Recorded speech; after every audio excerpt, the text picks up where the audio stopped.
Hi, I'm Bud Gibson, Director of the Center for Digital Engagement at Eastern Michigan University, and we're here with day 4 of the Digital Marketing Workshop with a panel entitled Digital Culture. Um, I have Jamie Ward, my colleague to my right, who will be hosting the panel. But before I let Jamie take it away, I want to give a few programming notes. So we will be talking. Jamie's panel will be going on for about 30 minutes, and then we will be taking questions from the audience. So start feeding your questions in as soon as you have them, and then we'll start addressing them at about 30 minutes in. The other thing we've noticed is that sometimes the stream quality can be variable. Okay, so it may be that we go down for brief spells at the very beginning, but then it seems to even out. So I just want to kind of warn you about that. So Jamie, who do we have today? We have Melissa Foster from the Henry Ford, Jenise Collins from the Detroit Zoo, and Shannon Roe-Butler from the Detroit Institute of Arts. Wow, heavyweights all. I'm really excited to hear about this, and I'll let you take it away with your 3 guests. All right, thank you. Welcome, everybody. Welcome, panelists. Thank you all for being here. I'm excited to hear what you have to say about your organizations and digital culture. Thanks for having us. Thank you. So as we jump right in, I'm going to start by having each of you tell us a little bit about yourselves and about your organizations. Melissa, let's start with you. So I'm Melissa Foster. I'm the Senior Manager of Public Relations at the Henry Ford. The Henry Ford's a cultural institution in Dearborn, been here for 91 years now. We just actually celebrated our 91st anniversary this year. And with being a cultural institution, we also have, it's made up of a variety of venues. And so during this time, it's been interesting to deal with each venue as it's kind of separate from each other, from the village to the museum to the Rouge Factory tour to the giant screen experience to even our research center. So it's kind of like having 5 attractions and figuring it all out in one. But if you've never been, please come. We're a museum dedicated to American innovation and the history of how that's changed over the course of 300 years. And we'd love to have you. Great. Thank you. Jenise. Hi, everyone. I'm Jenise Collins, and I'm the Group Sales Manager with the Detroit Zoological Society for the Detroit Zoo. And so we are actually located in Metro Detroit in Royal Oak. We sit on 125 acres with naturalistic habitats for our animal residents. We have over 2,100 animals, which make up about 230 species. We are home to the Polk Penguin Conservation, which is the largest penguin center. So we have the happiest penguins literally on the planet here at the Detroit Zoo, as well as the Devereaux Tiger Forest. And we also operate the Belle Isle Nature Center. So as was already said, we are open. We would love to have you come and stretch your legs and visit the Detroit Zoo, as well as we are getting ready for our holiday Wild Lights event. So we hope to see you there. Oh, thank you. And Shannon. Hi, I'm Shannon Roe-Butler. I'm the Digital Communications Specialist for the Detroit Institute of Arts. And what that means, basically, I manage our web content and email marketing as a part of our marketing and communications department. So the Detroit Institute of Arts, I hope a lot of you know about it. It's a fine arts institution located in Detroit with a pretty world-renowned collection. It was founded in 1885. It's gone through many changes since then, including a move to our current location on Woodward in 1927, addition of the north and south wings in the 60s, a major restoration in 2007, and our current transition really to become a space for our community to gather together and to grow. So the DI is more community focused than ever, and what we can provide, especially to our Tri-County residents that we have a service agreement with, is just help them through this difficult time. That's really at the forefront of what we're thinking about when we're thinking about digital engagement right now. Great. So as we all know, COVID-19 has hit the arts especially hard, and hit nonprofits especially hard. So I want to talk about some pivots your organizations have taken since the beginning of the pandemic, really when lockdown measures were imposed on much of the state. What did you do to meet the needs of your patrons at that point? And then we'll talk about what you're doing now in just a few minutes. But when the lockdown measures first were imposed, how did you meet those needs? And Shannon, we can go ahead and start with you. Okay, well, as I said, we have service agreements with Macomb, Oakland, and Wayne counties, and we really want to make sure that we can continue to provide that level of service that we did in person, which was, mostly everything we did was in person prior to March 13th. And we have to provide free access to our collection, free school field trips, free engagement activities for seniors, and, promoting art in these communities. And so what we did is we took our weekly newsletter, which we would beforehand say, this is everything that's happening in the museum this week. Come see Friday Night Live. The museum's open till 10 p.m., doing these puppet performances in the weekend. And we took that and we just quickly looked through our website, our social media, our YouTube, and said, what can we do with the content that we have to get it out to our community so we can engage them with art at this time when they can't actually visit. It's taken, a lot of different forms in the content that we're able to provide, in these last months. But initially that was, what we're looking to do is utilize whatever we have before we were able to actually start creating again. So it's been pretty good, I would say. It's difficult. It's a difficult transition when we're saying to, curators and interpretive planners and, gallery teachers and education department that would normally be creating in-person experiences to have to do completely left field to things that we've never really done before. But I think, all of our employees, all of my colleagues have done really incredible work making that transition. You had some virtual tours happening as well, correct?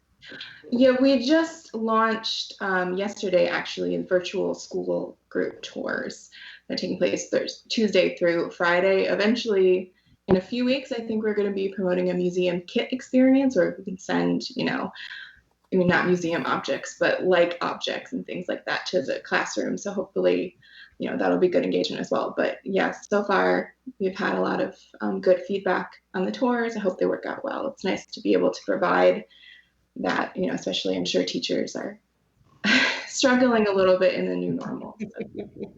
Absolutely. Thank you. Jenise, how about the zoo? Yeah, it was a lot of flexibility, I would say, is probably the big word around the zoo.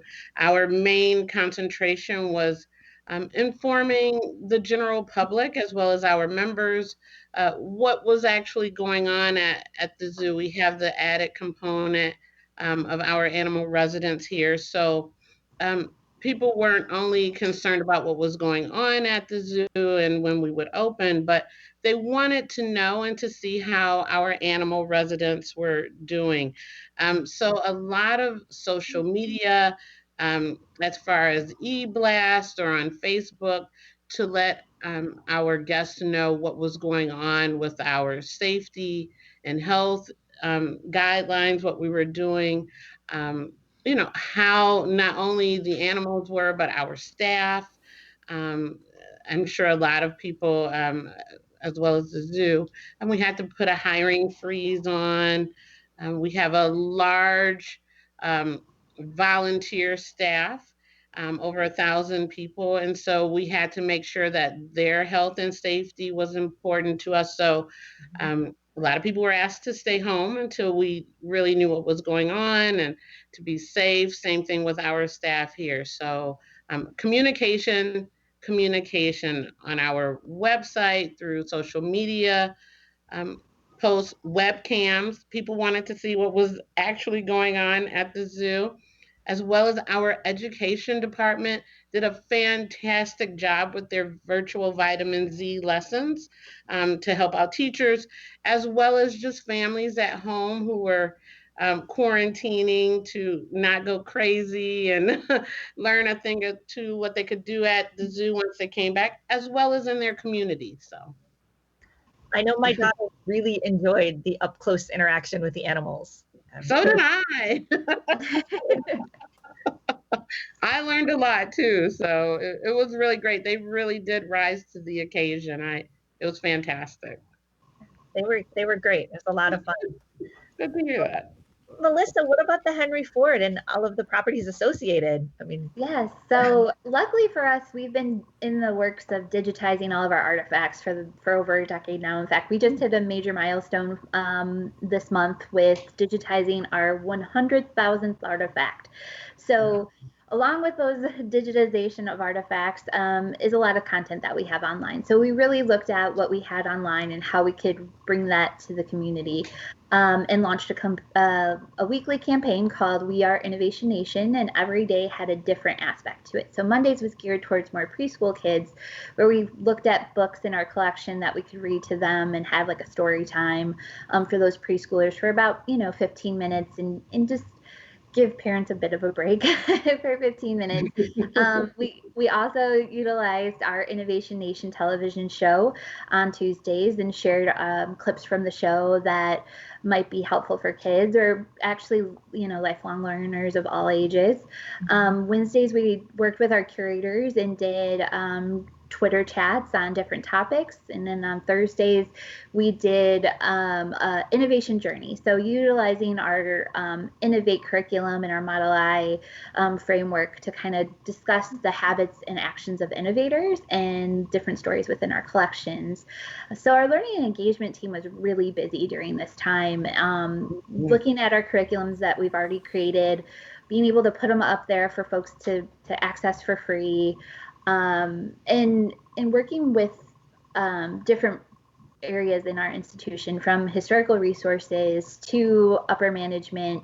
Patricia our president, started to do a weekly newsletter, just keeping people in the loop of what was happening at the Henry Ford during this time, and how folks were being affected. So communication digitally was key for us. And I would say we've always been great about sending out emails and content of different ways for people around the world that can't step through our doors to access our collection. But I think this even made it bigger and broader, and gave people more insight who might be coming in every day that might not know what we do have within,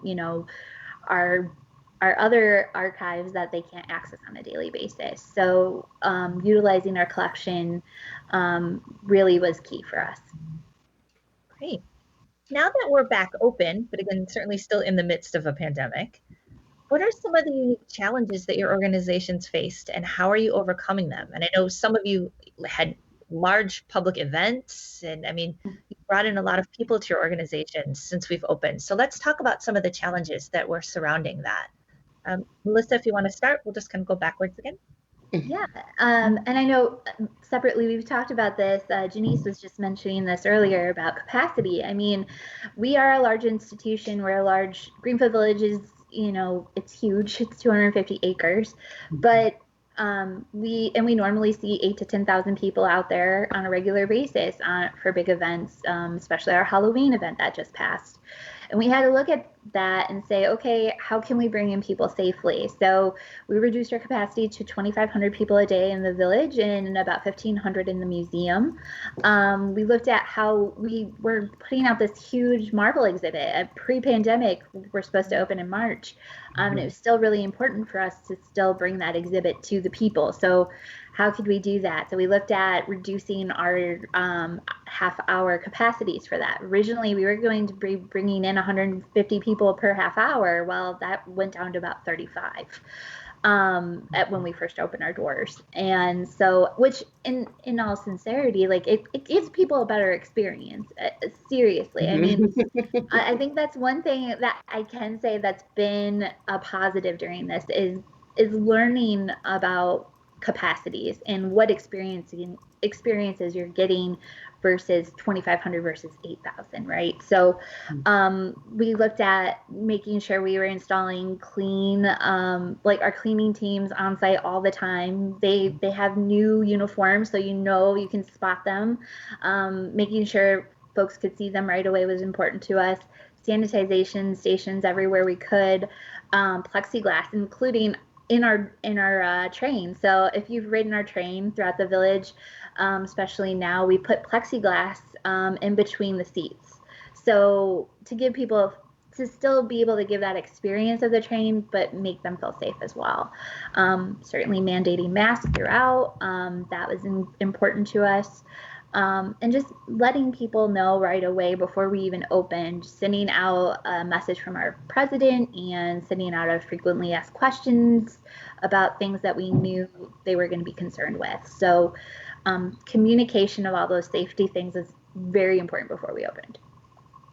And I can say I attended that Marvel exhibit and was very appreciative of the lower capacity, because it was very nice to be able to walk through what is typically very crowded exhibits.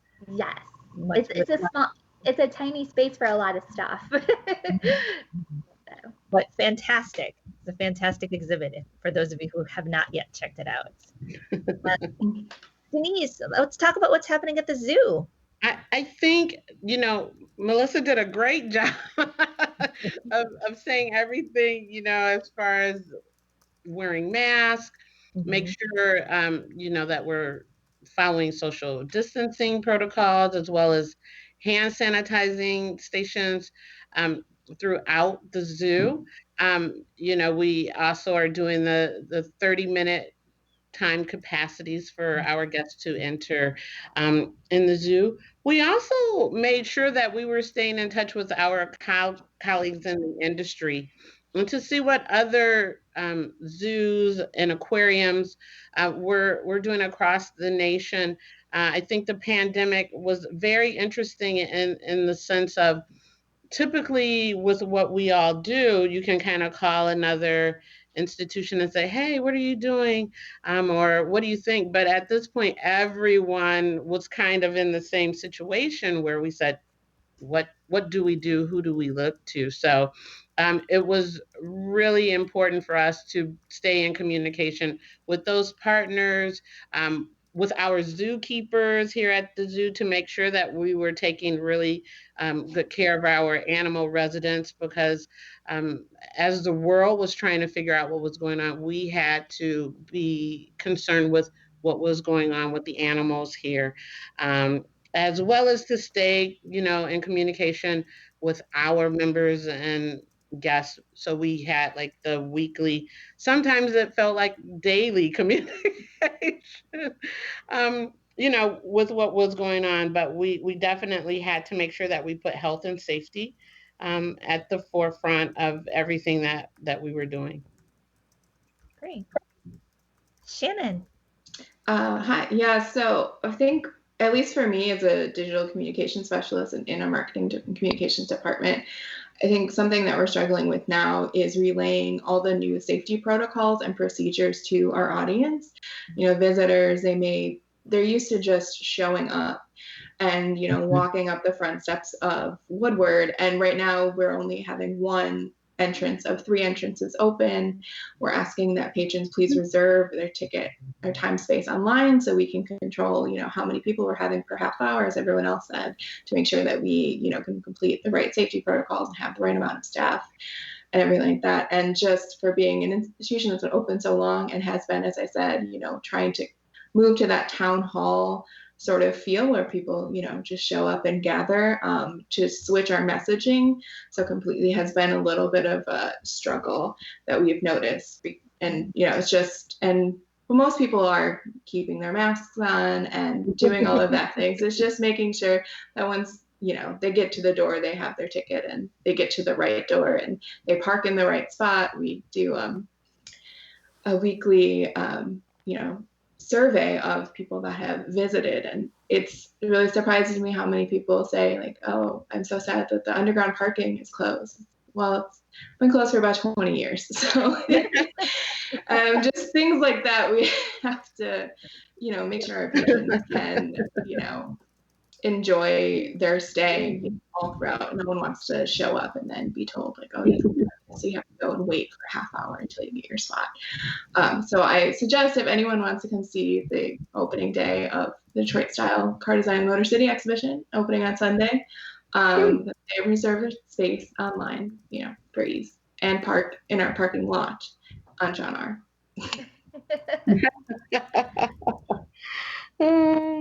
So a lot of comments about communication and how important just keeping those lines of communication open and consistent with patrons. Let's switch gears for just a minute and talk about staff, right? Keeping them happy, keeping them motivated is just as important. So retaining the culture of an organization, certainly while transitioning different business models, is tricky at best.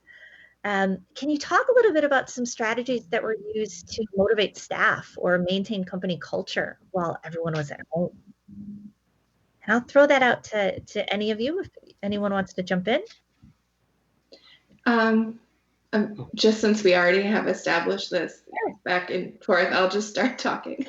So one thing we did right when, March 13th, we left our offices at 5 p.m. and, we were told, are coming back for 2 weeks, and then that turned to X amount of weeks. But what you have in there, and with the whole COVID-19 pandemic in general, is just this uncertainty and unease. So one thing that the leadership did is, our director, Salvador Pons, sent an email twice a week to staff just to let them know, hey, here's everything that's going on. And I think that's really important to keep that sort of transparency. And so staff knows, there's nothing to worry about. And we have a staff engagement committee, and they really went into gear to, before we would submit things, and then they put them up in multiple spaces, like office spaces throughout the museum, so we could share like baby photos, or we could share like things that we collected and things like that to engage staff that may not talk with each other as much day to day. So we just switched that to virtual, and we were going through and asking like, hey, share what you're reading right now because we have some more free time, or share what you're listening to keep your mood up, or the kind of recipes you're perfecting. And it's been really nice to, hear from, again, staff that I don't see day to day in my team's meetings. So that's been nice. Great. Anyone else? I know that when we were able to come back on property here at the zoo, one of the first things we had was just kind of an all staff meeting, and it was great to see everyone, even though we were socially distanced, 6 feet apart. It was hard to tell who was who with the mask on and everything, but but just to all be together and to see each other, that was amazing. I know our operations team, they've been having like spirit days where, wear your favorite mask to the zoo and things like that. I was speaking a little earlier about our virtual vitamin Z, um, lessons. And it's just even great to see the team. And I mean, like they're different personalities. It's so funny because you work with people every day, and then when they're on camera, it's like, who are these superstars? So we were able to see what was going on in that sense. Again, we're on 125 acres, and so you have the different teams. So just to kind of go around and become reacclimated with what is happening at the zoo, it's just really nice to see everyone.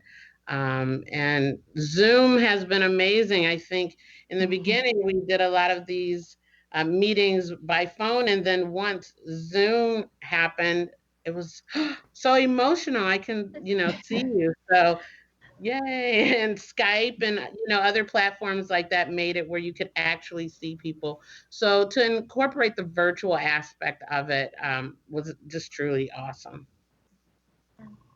I would agree. We have a talent and culture team that kind of leads the staff morale. And typically every week we would send out a newsletter that was not digital. And so this made us go digital, which has been great because it's added more flexibility to that newsletter and added more information and insight into our staff than ever before. So that's been great.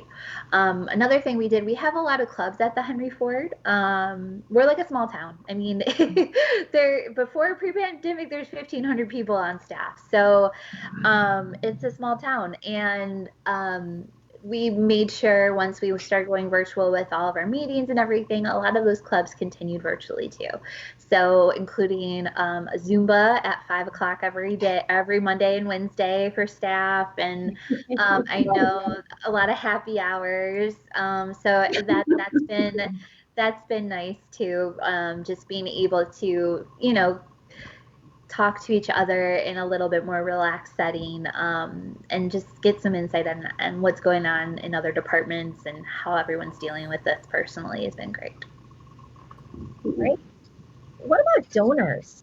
Right? We're all nonprofit. What are some strategies that you use to rally donors during this time? Yeah. I'll go first if you guys don't mind. So we like clubs at the Henry Ford. We have different levels in our donor society, including more of our drivers club, which is focused more towards our automotive group. But we really started to utilize our curators more. So setting up more exclusive meetings with our curators to talk about certain areas of our collection with the donors, and in a virtual setting. We've done a lot of that. We did a virtual farm to table event, which we hosted with Feed, and which is Lauren Bush Loren's company, and also Alice Waters. So we worked with them to kind of raise money and have a bigger discussion, giving them, discussions with American innovators now, and other things we've done. We've done more like newsletters geared towards them as well. So just looking at different ways to take the programs that we do normally on site and making them virtually has been very important for donors. Denise or Shannon, anything to add that's different in terms of focusing on donors? I mean, yeah, we did, a lot of the same things when, between March and when we opened again in July, we sent weekly emails to our membership list. And, we were able to provide them some content, maybe before we'd give the rest of, their general population, or just actually specific membership content. And again, that transparency, about what's going on with the DIA, and also, recognition of, their contributions. We have a gala every year right now that's virtual, but is not as an event, just a virtual way of, we have on our website, like, if you donate, we're going to thank you, because it's really helping keep the DI alive in this time when we have so much fewer visitors. So yeah, it's that recognition and the, exclusive events like Melissa was talking about, lectures and things like that we're able to do virtually. Yeah, and with the Detroit Zoo, same thing for us, echoing what everyone else is saying, but definitely making sure that we were thanking our members, our donors, as well as letting them know, we're doing okay, but we could definitely need your support during this time. We had to change some things. For example, if anyone's familiar with our Run Wild event, which is a 5K, 10K, I had to change that up a little bit. Typically, it takes place around the zoo as well as a walk in the zoo.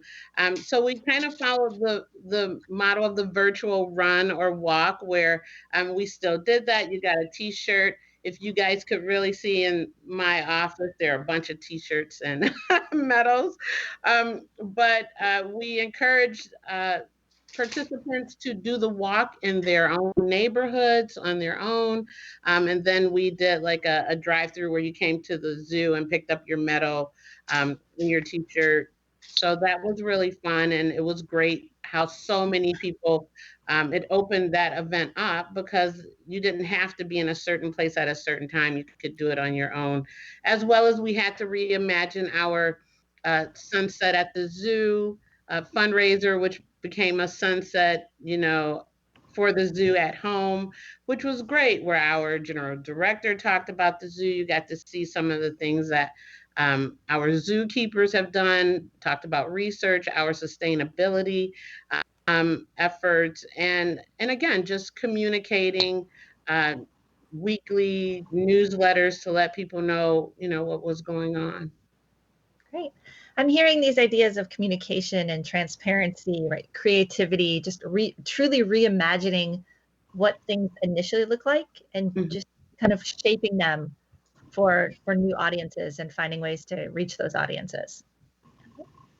So I'm going to turn it over to Bud. We have about 30 minutes left, and we're going to open it up to audience questions.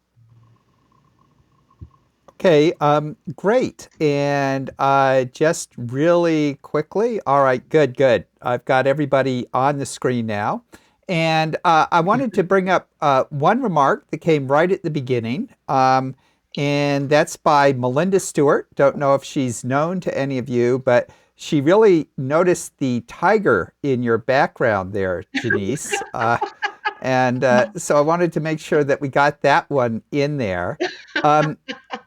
And we have a bunch of audience questions. So I'll start off with one from Vicky Math, who has actually attended all of the events this week and has asked great questions. We've learned during that time that she is in the field of education and trying to figure out how to reach out to different constituencies. And so how do you all that specialize in digital communication and marketing connect with those not connected to social media? So we've been assuming that people can connect to social media. Maybe there's not really a way around that at this stage. But Vicki is bringing that in. And then low income, some seniors, and those that avoid it. So she's come in and she said, okay, we've got low income people. I know that that's been an issue in my classes. Is that students are less able to connect, with lower financial resources. Some seniors, thinking of my dad back in the day in connecting up, and those that avoid it. So how do we reach those groups that, frankly, are going to be harder to reach?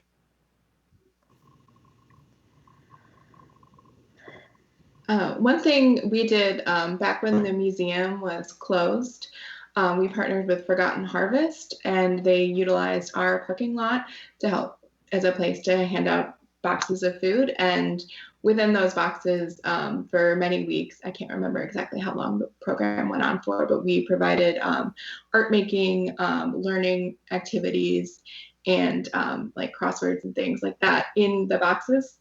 Sorry, my cat.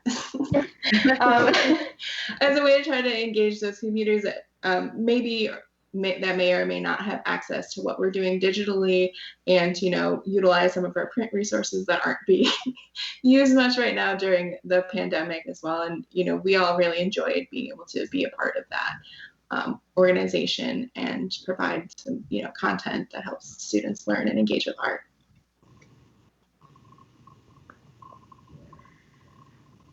Oh, that's a good question. I would say being able to reach out to folks from a non-digital perspective has been very tough during this time. Mm-hmm. Just because we are an institution that does have its doors open usually. But what we've done last actually couple months, we've had donors reach out to us giving us free days. So we actually have a free day this weekend. It's already gone. It's already sold out. But that's the one thing that we always work to do is trying to find unique ways to make the museum free for people who might not be able to access it on a regular basis. So we've been able to do that and still maintaining those capacities of 1,500 or 2,500, so it's still a safe experience for everyone. So finding ways to bring things free has been great too during this time. At the Detroit Zoo, we've had a team from the zoo go and volunteer with Forgotten Harvest. We've actually reduced admission rates to come to the zoo because we feel it's important that everyone has an opportunity to come and enjoy the zoo. Um, I don't know if this is what you're looking for. We've had to do some cross training, and so I've spent a lot of time on the phones with the call center.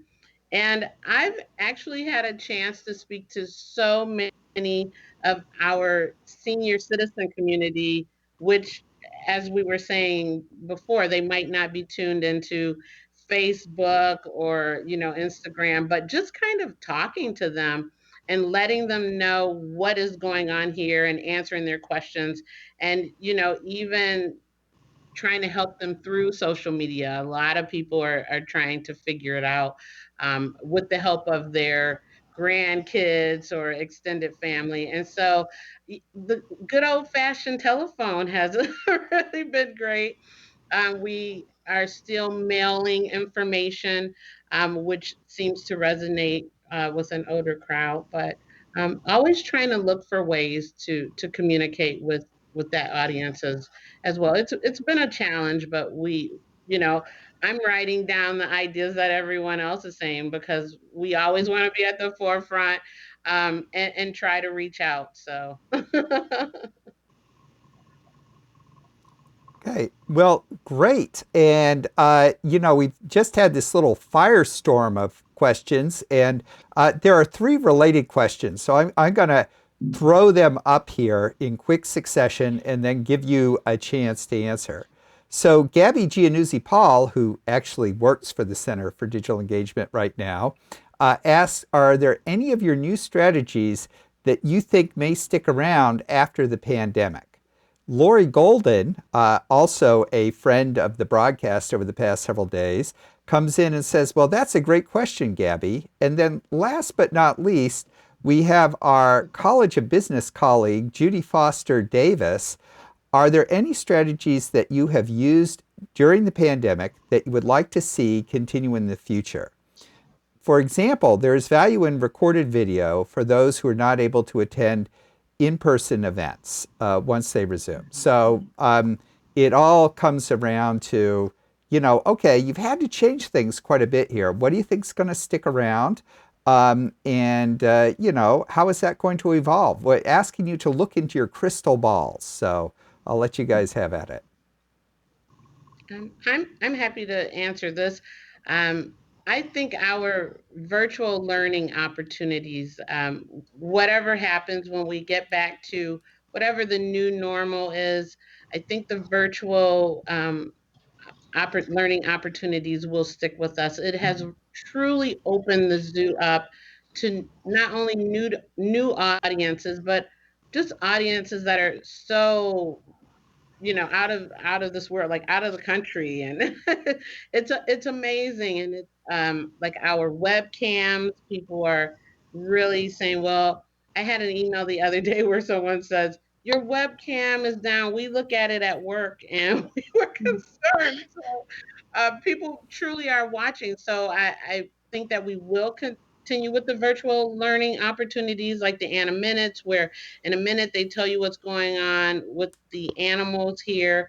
But because it really has been an eye opener, I think that moving forward, we will always have a virtual component to our events that happen. Um, on site again. Sometimes people aren't able to attend for different reasons, and with the opportunity to virtually attend, I think it's really great exposure.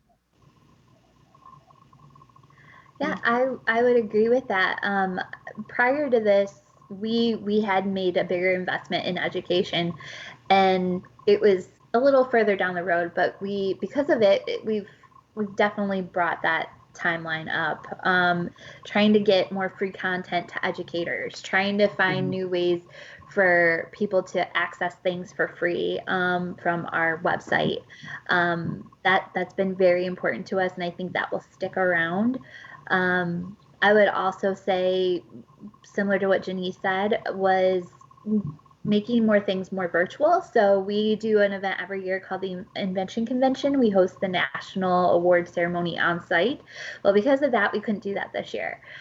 So we did it virtually. And quite honestly, I felt like it gave more students across, people who probably wouldn't be able to come on site to the Henry Ford, be able to make it due to the cost of travel.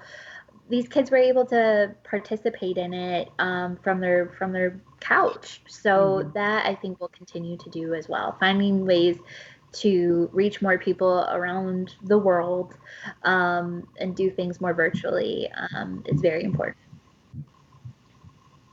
Yeah, I agree with all of that. I mean, as one of the few people at the museum that was working digitally, pre-pandemic, and will be working still exclusively digitally post-pandemic, the fact that we're able to create videos, like our gallery teachers make these art bite videos, directly dissecting works of art as we're curators and things like that. I think it's just so important, back to, I think Melissa said much earlier in the meeting, providing access to our collection, that is so important. We have 66,000 works of art, and I won't say how much of it is photographed, but a lot of it is photographed, and all of it is on most of it is on our website. And just to be able to provide that greater context around those works of art for people that may never be able to go to the museum at all, not just because of COVID, I think it's really important and something that we owe the world to share that art. So I'm really glad that we're doing it,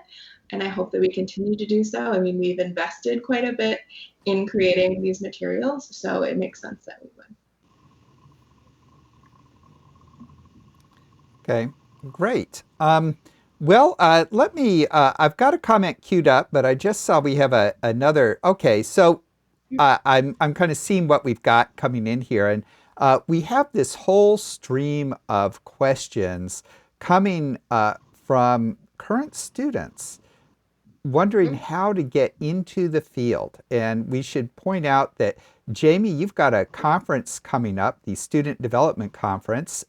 Is it December 4th? Is that when it is? Or it's over a series of a few days? It is over a series of a few days, but December 4th. And it's a conference that's devoted to students. So we'll have entrepreneurs and individuals from athletics. We'll have individuals from different subsets of industries who will be focused directly on talking to students and helping them get into the industry. But for now, we actually have some great questions coming in. And you may recognize some of these names. For instance, the one I'm about to bring out is president of the Thrifting Club at EMU. And in fact, a club that Jamie advises. And this young woman also worked in our summer clinic. Her name is Kaylee Plaxton, and she's saying, I'm curious to know what advice you have as far as bringing passion into the professional field. And I think I get this question a lot. Jamie, I know you must too. And do you think there's, and Melissa, I know you advise actually PR students, so I'm sure you've heard it too. Others, you may advise PR students too. I'm just familiar with those two. And do you think there should be a certain level of separation between personal interest and work to avoid burnout or frustration? Or do you think people should aim to only do work they are passionate about? Well, I'll let you guys have at this. Yeah, I don't think it should be mutually exclusive that you should, only do work you're passionate about or do work you're not passionate about and then have passions. I mean, for me, since I was like 12 years old, I really wanted to work in a museum, in a cultural institution. Obviously, I didn't get a history degree to become a curator or any of those other types of things. I did what I was kind of good at, which is communications. I have an English degree. And eventually that led me into a job that, I feel competent in and confident in, but I also really love what I do because I love the mission of the Detroit Institute of Arts and, our educational services and just, the art, sharing it with the community. I know that doesn't always happen, but I think, you can always find something about what you're doing to be passionate about. I like going to museums when I'm traveling, but I used to work for a shelving company and I got really into shelves. You will you will find something to love everywhere you are or anywhere you are. I agree with Shannon. And I too also grew up loving museums, loving art institutions, and so working at the Henry Ford was always a dream job for me. But prior to that, I actually worked at a PR firm that focused on racing. I knew nothing about racing, nothing. And I oddly have a weird amount of knowledge about racing now, and I think I think it's a personal thing. I think it's it's being, if you're interested in what you do for as a job, as part of your career, so whether it's PR or marketing or a zoologist, if you're somewhere that you can appreciate what they do, appreciate the mission, appreciate the company, you can find that passion anywhere.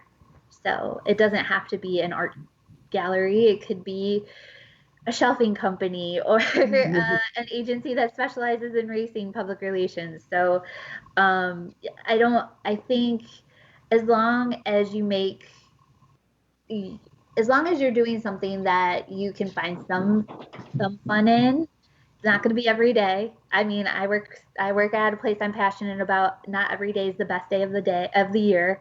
So you just have to make the most of your situation. So.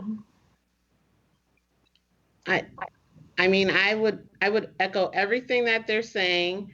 I would say, as a Detroiter, a city girl, I never thought that I would work for the Detroit Zoo, although it is so ingrained in my history. Um, my mom would talk about her father, and say that he was a workaholic, and the only time he took off work was to go to the zoo because he loved it. And so many, I don't want to say how many years later, but so many years later, when I started working at the zoo, I fell in love with it as well. And it's not only because of the animals, but it's truly the people who come to the zoo, who love the zoo.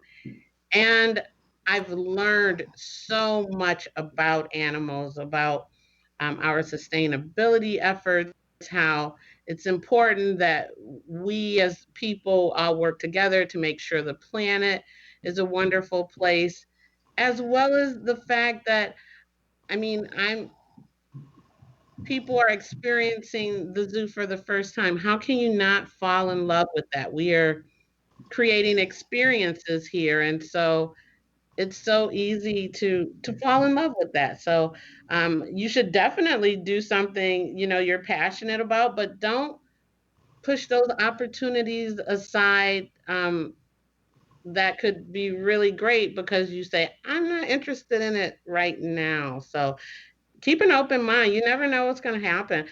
I ended up doing this. Who knew? Yeah, I think something else I just want to mention really quickly. I think, as we've all said, we've worked at maybe places that we didn't think we would be interested in. But a big part of that interest and that passion comes from like company culture and from your colleagues, the people that you work with. If you enjoy going to work every day, if you enjoy the work you're going to do, you're going to enjoy it, even if it is cars or shelves or, X, Y, and Z. So that's important as well, that you get along with your colleagues. Yeah. Company culture goes a long way. Yes. Absolutely. Absolutely. I really like that set of answers. In part of what I hear in there is that that you developed passions about your jobs that you didn't think you were necessarily going to have, and these were nonprofit jobs. Melissa, as you worked for, you were working for an elite racing organization that has been featured in recent films, and then the shelving company I particularly like. And so you were able to develop that passion about, you got in there and you developed a passion. So you brought that to work. Or you learned, actually, as you got into it, you got passionate about it. So you were basically passionate people to begin with, and you developed more passion. And, but that's good. And so one thing that I think kind of comes up in here, and this is a follow up question from Marisa Salice. It's not, she didn't really, I mean, I'm posing it as a follow up question, but I think it's good to stick it in right now. Okay, now she says, as a student, my overall career goal is to work for a nonprofit that I am passionate about. So, another passion student. By the way, Marisa works for us. She's Jamie's student. We know her well.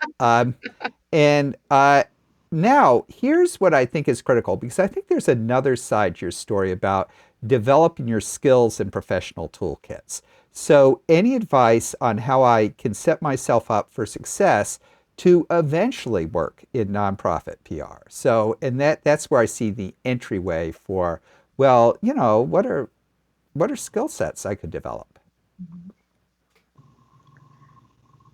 Volunteer, volunteer, volunteer. Internships, definitely. I think if there is a particular industry, that you want to work in eventually, I say jump in with both feet. Volunteer. We have over 1,000 volunteers here at the zoo. We literally could not do what we do without their help. And so I would say, and especially as a young person, we need you, but you will learn so much from volunteering and the experience of the people who you work with, and you'll make connections. People don't really think about that. Um, but that's what I would say. Learn as much as you can about the area that you want, um, to eventually work in.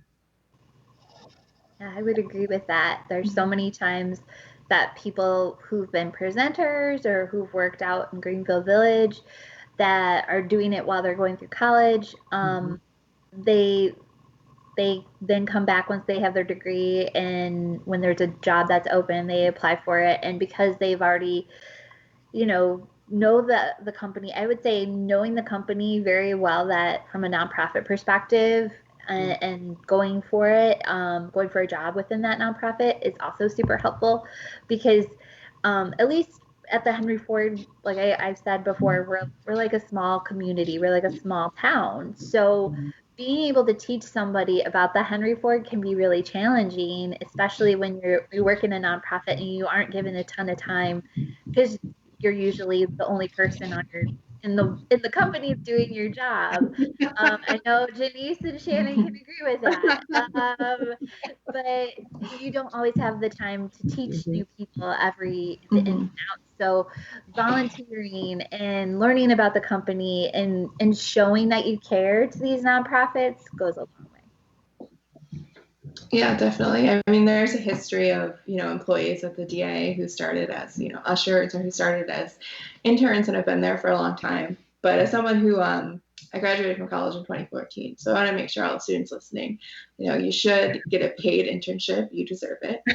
While you're there, make sure you're pushing to actually do work that you can keep in your portfolio, because that'll be really important. And for me, I did a lot of internships in college, and I focused in nonprofits because that's where I ultimately wanted to be. And I will say nonprofits, especially smaller ones, they do have a tendency to, have less staff and need more help, so you can accomplish more and do more on your own and be creative and actually make change, if you try working with much smaller institutions when you have the opportunity, and you'll get a lot more experience that way. So that's my suggestion. Okay, well, that's great. And I'm, really kind of picking up on that last part of that Shannon mentioned about portfolio. And then I'm also picking up here the network. I mean, that was really, Jenise, part of what you were hitting, and of course we hit that with students too, but it's always nice to hear it coming from somebody who has an actual position in the field. It's not just us professors dreaming this up. And, and so as we go into this, we have a question from, and I sense this could be a Jamie student, but I could be off. Someone by the name of Brianna Nicole Durante. Or maybe she's, oh, okay, great. Well, she's a student at large. And so she addresses this to Melissa, but I think it's really a question you can all answer. And so it sounds like the typical question, but there's a part at the end that I think is a bit different. How did you get to the position you're in now? And what advice do you have to a recent communications college grad looking to work in the PR field? So this, I think, is not just I want to work in a nonprofit, but man, I'm out there scrambling right now trying to get a job that will get me in the profession. So what should they do? Well, oddly enough, I graduated in 2008 when there was a huge recession, and finding a PR job was very hard. I didn't know what I really wanted to do when I graduated. I wanted to work in PR, but I didn't have a specific, nonprofit. I knew I wanted to be in the nonprofit field, but I didn't have like a specific place that I really wanted to work at. And so I started in the agency. And I know, a lot of people might be afraid to do an agency just because of things that they've heard, but I was able to gain so much information just as an intern. I started as an intern. So I would say even not being afraid once you graduate to take an internship on that's paid, because a lot of them are now, well, thankfully. But being able to get your foot in the door any way you can, it's really, really important, especially now because we're in very similar time, right? Like not everybody's hiring, but they're looking for people who will be able to do the work. And so I would say even looking at outside the box, you don't have to stay in Michigan. I mean, everybody's virtual right now. So, and I think this has really opened that door up. I really do. I think people are like, oh, we can hire from outside the state. We can hire from outside the city because you are working from home. Everyone's working from home for the most, minus Jenise, who's in her lovely office. But a lot of people are working from home, especially in the agency world. Anywhere that has an office setting usually is working from home now. So look, keep your options open and don't go in there with a mindset of I have to have a job that's an account executive or a manager or specialist. Be open to an intern, because that's how I got my job at an agency, was by starting that internship. Yeah. I'll also say, be open to, you may, for your first job, it may not be, directly in the field that you want. Like I said before, I wasn't in nonprofit, for the first few years of my, adult job search, job life.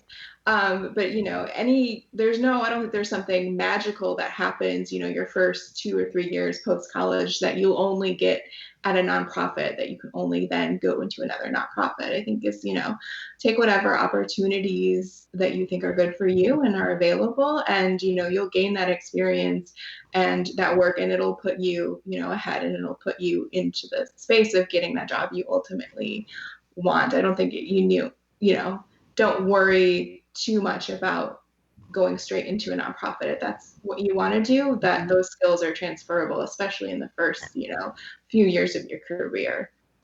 And I would argue some nonprofits are looking for people with a lot of experience, because they don't have time. And so being able to start at an agency and again, don't knock agencies, because you can get so much. I mean, I had 8 clients at one time.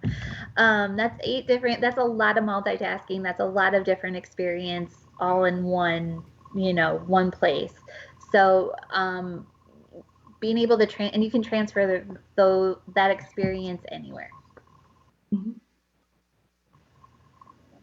Yeah, I would just add, I mean, my background, I went to college to be an oboist. Wow. And now I work at a world-class zoo, in the marketing sales department. So don't limit yourself. The sky is the limit. Yeah. So Well, I think that's great advice, and I think it's particularly great advice. What I've heard today as relates to students getting jobs is network, network, network.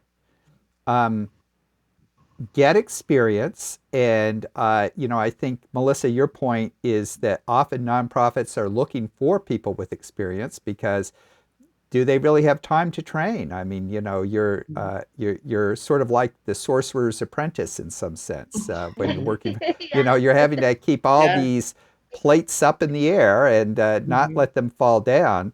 And do what you can to get out there and get engaged. Now, I'll just throw in a quick pitch.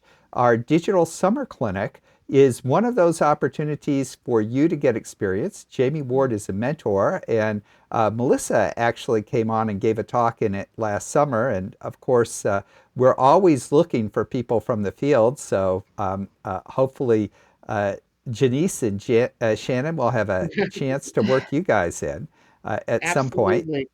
And I'm going to turn it back over to Jamie to thank you and take us out. Thank you all so much for sharing your insights, for giving us backgrounds into the zoo, the Henry Ford, and to the DIA. Melissa, Jenise, Shannon, we appreciate your thoughts and your time with us so much today. Thank you all so much. Thank Thank you. Thank you Thank you for for having us. having me. Yeah, thank you.